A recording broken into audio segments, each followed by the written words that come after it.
My brother-in-law keeps making fun of me and says I look like a girl, so I got dressed up as a prank. Now my sister is saying I ruined her marriage. To put it bluntly, I, 20M, look like a girl, definitely a flat-chested one, but still. I guess I'm just unlucky in the genetics department. Most people think I'm just a tomboy, but it gets a bit annoying when people mistake me for a girl.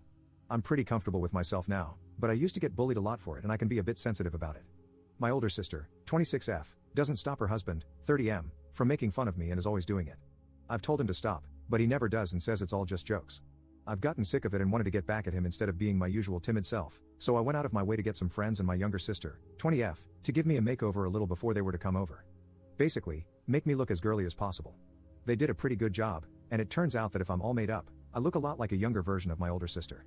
When they came over, I made sure to act as girly as possible. He was visibly very uncomfortable, so I knew I was definitely winning this one. They left very early, and I got a text from my sister calling me a prick for making her husband uncomfortable. She told a few family members, and most are on my side, but a few think what I did was childish and wrong. Edit. I got a text from my sister that I'm a giant piece of crap and ruining her marriage. I don't think I will be seeing them anytime soon, but just in case, I'm going to try and have a proper conversation with my parents about everything and see if we can keep them out of the house for a while. Since I only pay rent to live with them, I don't really get a say, but I hope my parents can support me. Update 1. It's been a wild couple of days. I had a sit down with my parents and had a big talk about my feelings. They agreed that my sister's husband wouldn't be welcome in the house anymore. The only reason they didn't do or say anything about it is because they thought it didn't bother me and knew I'm a tough cookie. They apologized for that and said they would speak out more in the future if anything like this happens again. My older sister had been texting me a lot, calling me all sorts of names, saying I'm ruining her marriage. She also visited yesterday, and as soon as she came into the house, she started screaming at me, and things got heated. So my parents also banned her from coming over until she can apologize for her behavior and for letting her husband continue to make me uncomfortable.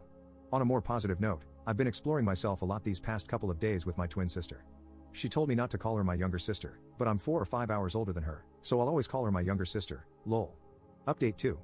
My brother-in-law came to the house yesterday, and clearly he had been drinking. He was mumbling things about how I ruined his marriage, calling me names and other BS.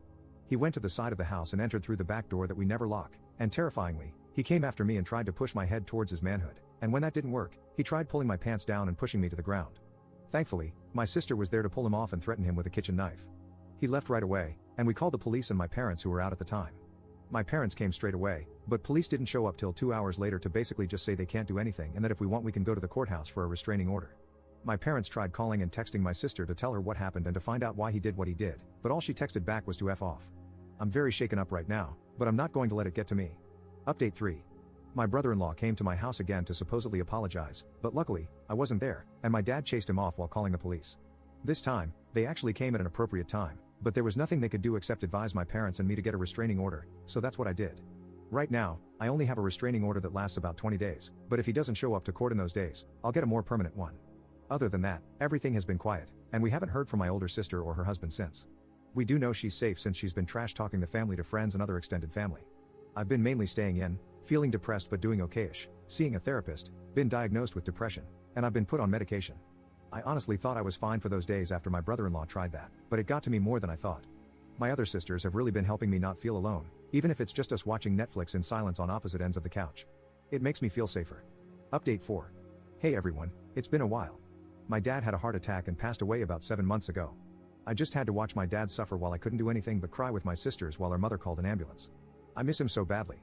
I'm still grieving but doing a bit better after seeing a therapist and psychologist. As for my older sister, the last we heard from her was after dad passed away, and all she was interested in was the inheritance. She cursed our mother out when realizing that he left nothing to her, and everything went to our mother. Since then, we haven't heard from her or seen her. What we do know is that she and her husband moved across the country to live with his extended family, so good riddance. On a side note, I got some testing and screening done, and I think I've got some kind of androgen deficiency. Maybe that's why I always looked kind of feminine, lol.